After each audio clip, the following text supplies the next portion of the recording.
En daar sê dit is Country Kollig hierso op VCR TV in jou taal. Lekker om saam julle te kuier Dinsdag aand. En well, today we got a very special guest, a man who's been around the block a couple of times, a man with the name of Tommy Gloss. And Tommy, good to be with you. Thank you so much for your time. Thank you so much. Tommy, right, just a couple of basic questions. First, Tommy Gloss, without now any music, where did you grow up? Where were you born? I was born in Jeppe, Johannesburg. Okay. Long time ago, 1950. That's when I was born. Okay, all right, fantastic. And I assume you grew up there. You went to school there, primary school, high school. Where did you do that? My mom and them shifted to Germiston. I was in Germiston Primary School, and then we went to Malvern, where I spent most of my lifetime, and went to Malvern High School. And from there, I started my apprenticeship as a boiler maker. Okay. In metals, many years I was a happy, and I went through all that stages. And after that, growing up in Johannesburg, mostly in Malvern. I'm a Malvern boykie. Okay. And of course, and as a youngster in primary school, were you very active in sport, or was that not really a thing for you at school? Now, I played a little bit of cricket, and then one day the cricket ball hit me in front of the head, and that's when I stopped cricket. But we had a play day, and after that I went into boxing, mostly boxing. It's my career, yeah. Okay, so you started that in primary school, did you? Yes. John Mitchell Primary School in Johannesburg. Oh, John Mitchell. Okay, well, there we go. All right, so tell me about the boxing then. How did that work out for you? My uncle put me in boxing in Jimmy O'Connor Hall, and we used to do school boxing. And I did amateur, and then I started playing drums. This is where everything changed in my life, because I used to box on Saturday mornings, but I used to play on Friday nights, and you can't do two things. My uncle said, you can't do two things at once. You have to choose. You can't box and get the next day when you have to boxing, you're tired. And that's when I decided, you know what, let's stop the boxing and go. Because my uncle was a European title holder, Benny Nivenhuizen, and that's where I got the boxing from. And I wanted to do boxing. But then the choices came. You either do music or you either do boxing. And the choice came that I took up music. Okay. And when did you make that choice, Tommy? Well, that was around about, when I was about 16, 17. Oh, is it? Okay. Young age. So that was like pretty much high school, just after high school, when that happened? Yes. Okay. And in high school as well, did you do any kind of musical, do you have the Eistedt fit, or did you sing in the school choir in schools, or nothing like that? I was just a learner. You're just a learner? Yeah. Okay, all right. And how did that work out for you? Not so bad. I'm still young with all the knowledge I picked up. Okay, well, yes. All right. And you use about 5% of what you learned at school? Yeah, what I learned at school I took with me through lifetime. Okay, all right, fantastic. All right, one thing I learned from schooling was, I remember my teacher always says, when you do wrong, you'll get punished, and when you do right, you'll never get punished. Is it? Okay, all right. Words of wisdom there. Tommy, now obviously after school, so that's when you made the choice. You had the switch over from boxing to music. But at high school, was there any other activities that you actually were involved in, or was it either boxing? No, I used to play cadet drums in the high school band. Okay. I was a cadet kettle drummer, and that was all that I took part in. Okay. I wasn't interested actually in very much of music, but that put me onto the road, becoming a drummer after that. Yes. But then, when high school finished, career started pushing in to do boiler making. My uncle put me into a boiler making position. He said, this is what you have to do. You have to learn a trade. In the young days, you had to go 5 years of apprenticeship. And we did that. But in between, I started, while, when you're 18 and 17, and I was also at the army, go to the army, come back, and then after that, started playing at a hotel in Malvern, which is called Wayside Hotel. Okay. That's where I actually started my career. There was a management that gave us a choice, me and my cousin, His name was Willem van der Westhuizen. Rest in peace, Willem. And we started. He was a guitarist, and I had a little set that I played with. And we used to do the lounge on Saturday afternoons because we were still too young. You had to be 21 that day to get into the clubs. But we used to play in the lounge. That's how I started off. Yeah. Now, at school, there was nothing other than boxing, and that was your thing, and the cadets, obviously. So fishing and that kind of thing was never something that you did. You had no interest in that whatsoever. Nothing. No. Is it? I believe a guy that becomes a musician doesn't like fishing. I don't know. Some of them I know, they love fishing. I never had the love for fishing. Okay. All right. I like okay. Yeah. And obviously, you know, that some of the questions I always ask some of the other artists as well is when you finished, or now, if you look back on your career, and now I'm sure you've been to numerous places around South Africa. You've been all over the show. Your favorite place, if Tommy Gloss had to say, right, I'm taking a week or 2 weeks now and I'm going to go to my happy place, I'm just going to go and just relax, where would that place be? Where's that favorite holiday destination for Tommy Gloss? Well, that's a funny thing. I never used to travel a lot. Me and my band, I formed a band, but the band, we never traveled a lot. We were stationed at one place. Okay. And I was like a workaholic that day. You work during the day and play at night. We never had a chance of actually going on holidays and that. Right. I think I've been at the sea in my lifetime about 3 times, 4 times. That's the most I've been at sea. Sure. And the best place I would ever go to, once I went with the band to Swartkopmund. That was the furthest I traveled in my life. Oh. And we had a gig there for the weekend, and that was one of my highlights in my life, going so far away from home. It was a massive trip. And the time we went there, my band was called Scorpio. The guy that used to navigate us there, he came from that side of area, from Springbok, and he was blind. He navigated us there and navigated us. We were 3 drivers so in the band. So we took chances. But he was a blind guy, and he took us to every spot, the garages. You knew the road perfectly as a blind player. Okay, all right. But that's the place I would like to go to once. I haven't been there since that time, but that was the time of my life. The weekend I spent at Swartkopmund was like a holiday in heaven. Yeah. And you've never actually had a desire to go. Now, surely, I mean, have you been to the Cape? I mean, that is never been to the Cape. I've been to the Cape about a year ago. Yeah. A friend of mine, son and them, took us to Wilderness. That's the furthest I went. Oh, okay, that's Knysna, is it? It's Knysna area. Yes, well, that's the furthest. I've never seen Cape Town. My dream is to go there. At my age, I don't know. I'm going to get there someday. But my dream is to see Tabletop Mountain. That's all. Yeah, of course. You got to go up the up to the mountain and just go and check the view from there on top. Yeah, that's got to be on the bucket list for sure. That's how busy I've been. I've never had a chance to say, look, now I'm going down to Cape Town. Never happened. Wow. That's Cape Town. Okay. All right. So you still got plenty to do, Tommy. You still plenty of places. That's on my bucket list to do. My big dream is to next year. I'm planning, saving up now. My grandson is staying in Las Vegas. My dream is to go to Graceland. I'm a big Elvis fan. I live for that man because my uncle and him used to play Elvis Presley at home, and that's how I got into Elvis's music, and still today. Yeah.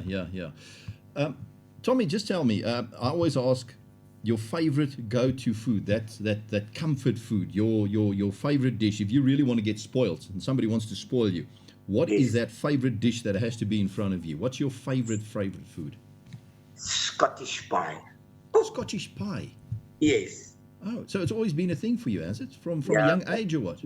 Cottage pie since my mom's days. Since my mom used to do cottage pie, and I just stick with it. You know, some people don't like broccoli, but I love broccoli. But my cottage pie, I love cottage pie. Yeah. All right. That's my favorite dish. And then also chicken livers after that. Oh, of course, yes, nothing wrong with that. And of course, tell me, a good old braai. Do you enjoy braai and all that as well, or not really? I don't braai. I can't take the smoke in my eyes. Oh. Yeah. Oh, all right. But I And is some, braai, yeah. I can braai in a pan, yes. Okay. I've got special people in my life that braai for me. Oh, yeah, I was just going to say, I as long stay as you've got away from somebody that can do it. I stay away from fire. I'm scared of fire. Okay. All right. Okay. Tommy, all right. Great stuff. Okay. So coming up after the break, we're going to just be talking a bit more about your music career and how you all got involved in that, etc. You've already given us a bit of a rundown of where it all started, but we'll just dive into that straight after the break. Dit is Country Kollig. Ons is hier saam met Tommy Gloss, een van die grootes hier in Suid-Afrika se musiekbedryf. Ons is nou weer terug en dan gaan ons bietjie verder met Tommy gesels. Ons is nou weer terug hier by Country Kollig en ons kuier lekker saam met Tommy Gloss. Yes, we just found out about Tommy Gloss. There's no music involved, and although he just gave us a bit of a rundown of where it all started, Tommy, just to get back to that, you said it started with the Cadets, and you were a drummer back in the day, and that's where it all started for you. Is that where you actually had the love for playing drums? Was because of the Cadet that you were involved in? Yes. When I left school, my priority was like my first wages. I started saving money to buy a set of drums. I'll never forget the shop in Malvern that had a special, and they helped me put down a lay-by, and I lay down on a set of Black Panther drums. Oh, okay. Roger's Black Panther drums. I'll never. It took me 2 years to pay it off. But they gave it to me because my mom was a special customer. So they gave it to me, but I paid it off with my salary. Okay. That's how I started getting my first set of drums, and that of the shadow. Okay. That's how the band started. Yeah. Now, you've been in the entertainment industry for over 53 years now. And what's been the biggest change that you've witnessed in the South African music scene during that time? You've been around the block a lot of times, and you've been with some of the greatest artists in South African music history. What's the biggest change that you've actually witnessed?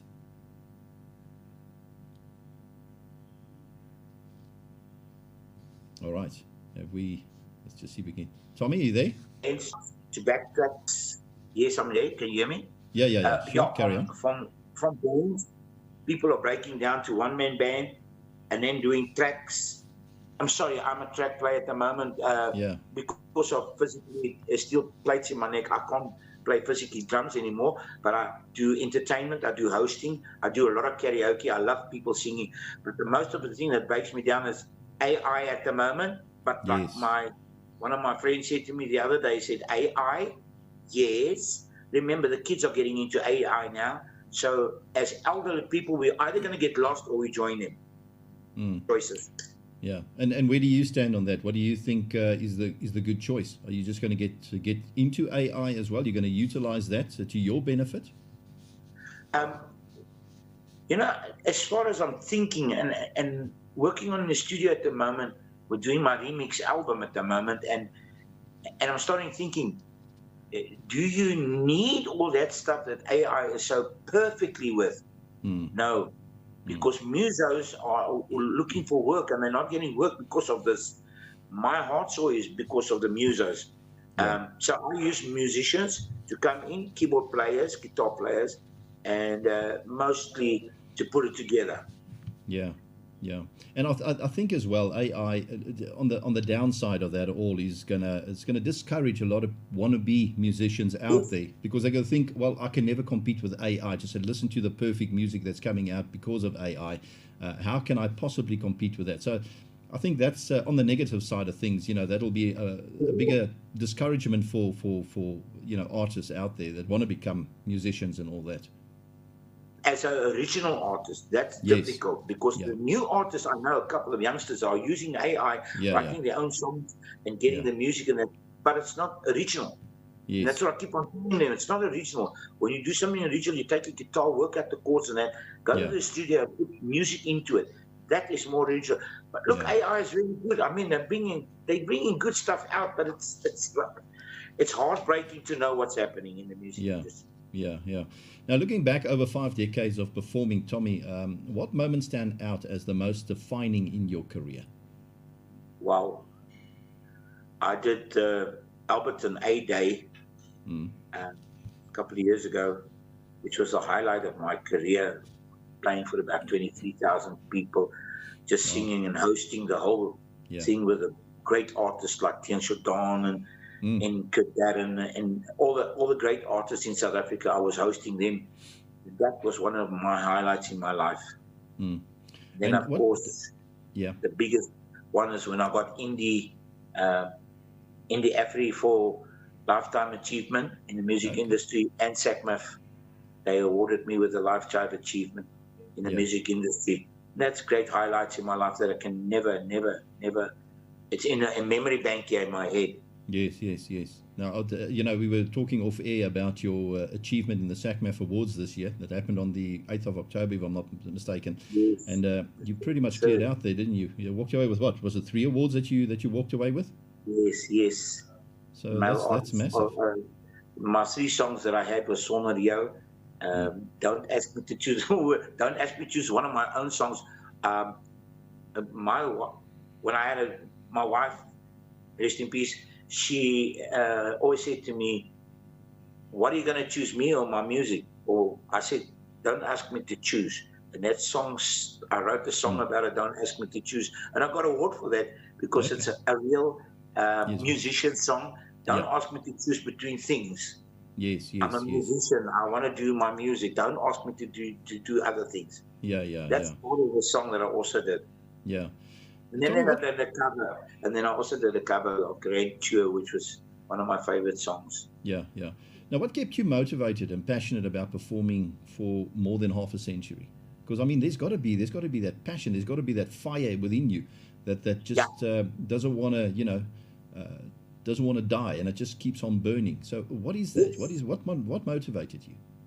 And still people does. Meeting different people, nationalities, people, seeing them dance, smile, get involved with one another, friends. How can I say, strangers becoming friends.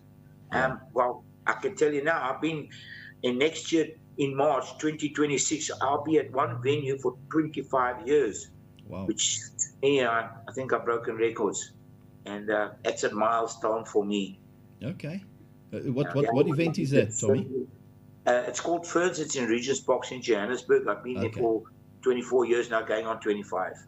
Wow. Okay. I do all the organisation there. I do the fundraisings. We do a lot of fundraisings there, and we do the Sunday afternoon family gigs, which I've been running for a long time too now. And I do Friday night DJing there, and I sing a lot there. I'm a vocalist now at the moment.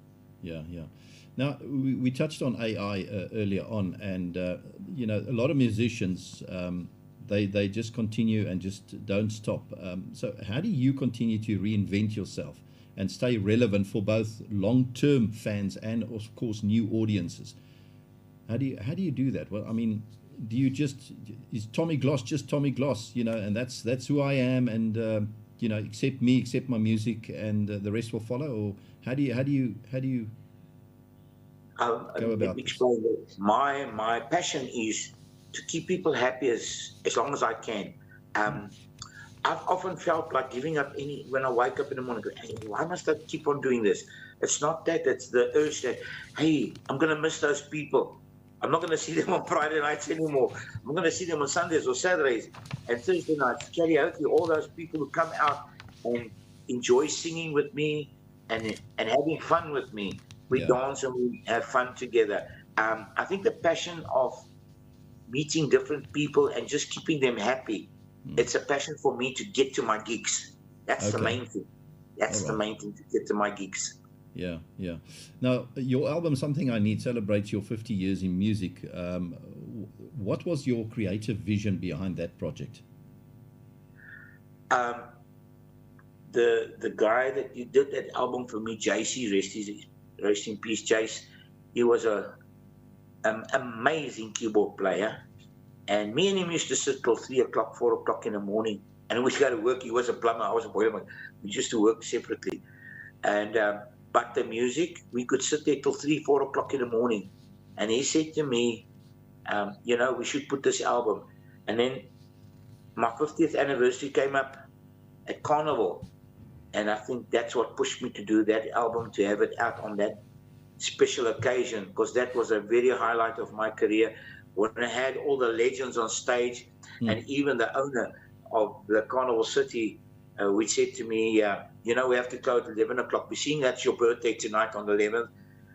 Let's go through to 12 o'clock. And then Tommy Dell, Lance James, all of them saying happy birthday to me. One of the best highlights in my life. Oh, fantastic! Now you've also blended pop and country throughout your career. What drew you to those specific genres, and how do you balance those two? Very difficult sometimes, but I believe people enjoy any music. You can't go to a gig and just play country music or just pop music. I've mixed that. Actually, I'm a rock and roll rebel. I like to do rock and roll. So I mix my music so much, even Afrikaans music, in between everything. And country, ek is besig nou om 'n country boeremusiek fees te reël daar by my, which I invented. Now, we had a spectacular country show 2 weeks ago for the Legends at Presley's in Boksburg, and that pushed me into the idea that somebody said to me, "Hoekom bring jy nie 'n bietjie boeremusiek in nie?" Ek sê, "She snaaks." Maar boeremusiek mense like country musiek like boeremusiek. Yep. That's a good. They don't like rock and roll so much, but I will put rock and roll in anyway. Yeah. Mixing music is the best thing in my life at the moment. I can't stay at one genre. I can't do that. I'm not into it. Yeah. Can you share that process for selecting songs for albums like Tommy Gloss duets with friends? How does that? How do you go about that? That is a story. I came up with that about 2 years ago. The guys that I sing with at karaoke are so good sometimes that they don't get exposure.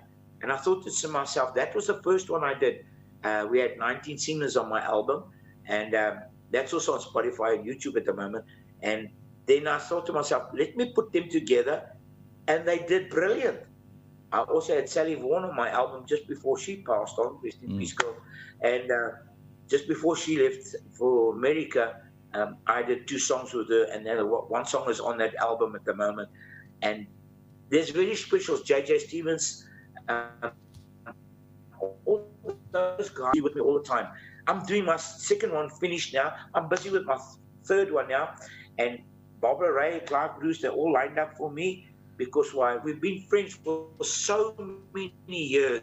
And I thought to myself, this is albums I want to do. I want to try and do 5, try and get everybody that I can that I used to sing with, even the locals. Yeah. My pride and joy is to local youngsters. I've got a competition at the moment now with young under the age of 40 to become an artist, do 2 shots of half hour and see if we can make you an artist for the stage. Okay, this is the type of thing. It's all about people, and that album, the duet album, is a brilliant idea of mine, which I thought to myself, get these guys into the studio, and once they're in the studio, they like perform extra on stage after that. They want to be there. Yes. They want to be there. Okay. That's just the push of music. Yeah. Tommy, you've been in the studio for so many years. What part of making music still excites you the most today? Listening to Elvis Presley. Okay. So you're still a big Elvis fan, right? Man, you can't believe. I just had my 75th anniversary, and I had 3 special gifts with Elvis albums and momentums that I don't know how to tell you, but he's been an inspiration when I feel down, when I feel awkward, or I feel, sometimes you wake up in the morning and you think, what am I going to do today? At my age, I haven't got a lot to do, so to listen to a bit of the music, especially his gospel music, it brings a lot of inspiration to my life. And with family problems and all that, you relax. You got problems, you got people giving you problems. I love to do charity work, but then you get this, why am I still doing it? And on last week, Wednesday, when I woke up on my birthday, I got to tell you this. I said, God, why am I still here at 75? What's the reason? And then I looked back and I said, my mom gave birth to me. I was a baby. And then I became a child. Then I became a boy. I became a teenager. I became a boyfriend. I became a lover. And then I became a husband. And then I became a grandfather. And now I'm a great-grandfather. And I thought to myself, thank you, God, for my blessings still here today. Amen to that. Amen. Yeah. Amen. That's life. Yeah. You're also known, Tommy, for your high energy performances. How do you maintain that level of enthusiasm and connection with your audiences? I mean, at your age, I mean, it can't be the easiest thing to do, right? No, it's the luckiest thing to do. Yeah, it's like, you know, I try and do a lot of moves of Elvis, but I usually break my sprain my. But it's all entertainment to give the people the energy to get on that dance floor and enjoy what I'm enjoying in my music. When I get up and I do a song and I get the people on the dance floor, then I feel good and they are feeling good. And the inspirations of Elvis moves also makes me feel good. But then I make a joke of it also, just to entertain the crowd. It's incredible. Yeah. It's a thing that just happens in my mind. It's crazy, but it happens. Yeah, sometimes I'm stupid, I don't know. You forget how old you are, Tommy. Hey, enthusiasm makes you forget how old you are, and you just want to do it and carry on with it, right? That's the one. That's the one. Tommy, you've done many tribute shows as well, including one for Michael Jackson. What inspired you to create these tribute performances? The people who are those artists are also imitate. I'm not an Elvis impersonator. I'm what do they call it? You're an imitator or you're a tribute artist. Tribute artist. The imitators when you get dressed like Elvis. Yes, and try to look like him. Tribute those artists because of their music and their talent that they gave so much in their lives to also perform on stage and that's when I do. Me and Shaky Russell, you don't know if you know Shaky Russell of South Africa. You know, he was 6 years old when he came to my club and I put him on stage. And I was at Carnival a year ago when he called me up and do a song with him. That was one of my highlights too. At Silver Star Casino, I was there with him. And at Empress, I did a show with him there. And this is the most important thing to do, tribute to artists who have created their own vision in music also. Tribute their music. And I feel good when you do that. You can't be that artist, but when you tribute their songs, it becomes reality. Yeah. Do you have any favorite venues in South Africa where you like performing, and if you do, why? Oh, it's become a habit nowadays at Presley's. Presley's has been for long years. Me and Krista Silva are very good friends for years now, and he says, Tommy, when you want to do a venue, just take the venue, just do what you have to do. And I've been doing it a couple of venue tributes, and not only that, fundraisings and shows I put up at Presley's certain times when he gives me the permission. Yeah. But that Presley's is my stage at the moment. But my stage, I've got at first. It's the only one I want to be on. Yeah. Do you have any memorable audience reactions or live performance moments that you've experienced? Would you say it is also at Presley's, or is there another one that stands out? No, only at Ferns. I have people coming to Ferns which have been following me since I've been at the Wayside Hotel when I was 18 years old, starting my career. They are still around. Now their kids are coming to my venues on Fridays with a Joel, and then the parents and grannies are coming on Sundays when I do stuff. And I can't believe they're still there. This weekend I celebrated my 75th anniversary, and the people of my old Scorpio band that have been traveling with me for, that makes my life so complete, just complete. To have those people around in your life. Yeah. You're also on social media, especially Facebook. How has online engagement changed the way that you connect with your fans? Because I mean, I can't go without Facebook entertainment. Okay. Facebook has been helping me through my ventures of doing fundraising. Facebook has helped me a hell of a lot with that. Yeah. I've done a lot of my charity work. It's going down a little bit because the older I'm getting now, I feel I can't do that as much. But I still do. You get people to come to you and ask you to do something, and I can never say no. I can never say no. I do the ability of saying, let's do this thing. Like I did 2 weeks ago, was a benefit concert for the legends. And Mara van der Berg, she was Lars James's PRO for many years, over 40 years. She's been handling legends. And we did a special show for her. She's going into operation on Wednesday. And we dedicated the dolman and all that. It's fundraisings like that that make me feel good. Yeah. It's not about nothing else, but making somebody else feel that they are worthy of what they've done in their lives already. Yeah, yeah. And would you say it's very important as far as digital communication is concerned to maintain that long-term fan base relationship? Fan base, I haven't got a fan base thing. I've got a phone that's open to anything, any discussions, anytime.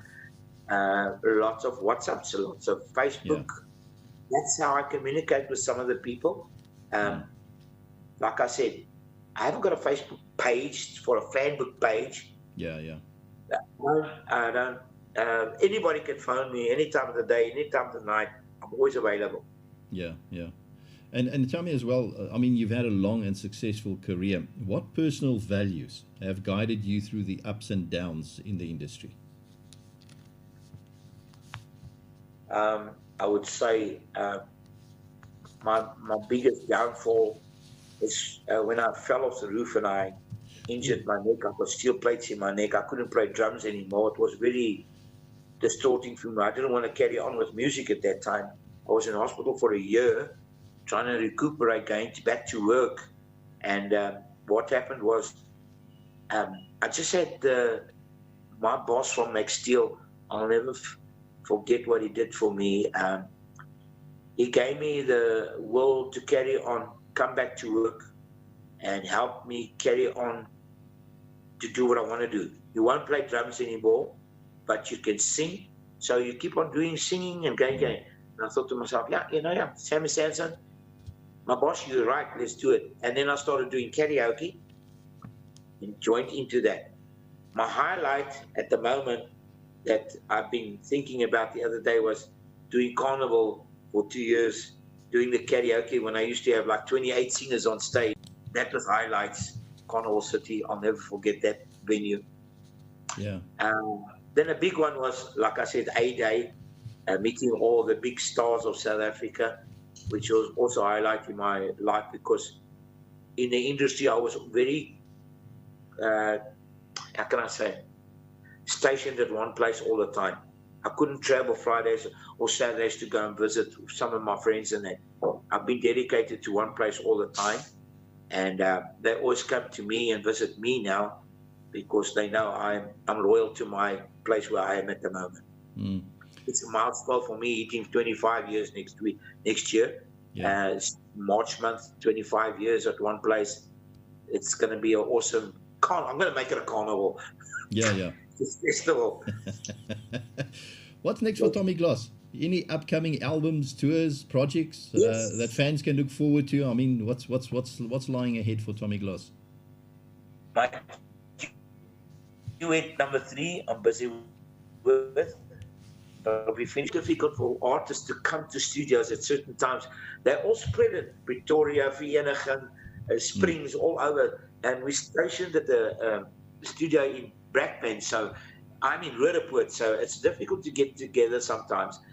But my main goal is to get that done, and I'm busy working on a remix album, which I've taken a lot of old songs which have been remixed, and that's what I'm working on at the moment. Okay, all right. So, and of course, people can get hold of you as well, Tommy, for any performances. I assume you do private venues as well. They can get hold of you, and how do they get hold of you?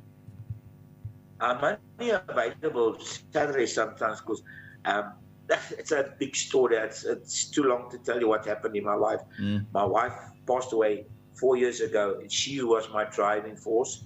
I've met another lady. That's why I'm staying with my lady now for 3 years here in Rudderpoort, which is second journey in my life. It's probably my last one, but she's helped me a lot, and I give all my love to her.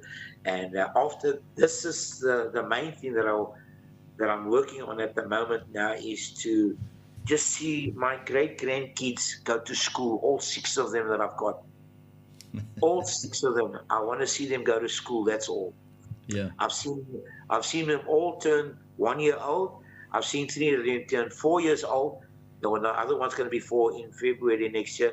But my hope and prayers are that I can get through seeing them all go start school. That's my greatest gift I want from God. Oh, fantastic. Tommy, you're such a legend. Thank you so much for your time here on Country Kollig. It's been a pleasure, and thank you for everything that you've done. I mean, you've been an inspiration, I'm sure, to many, many artists out there.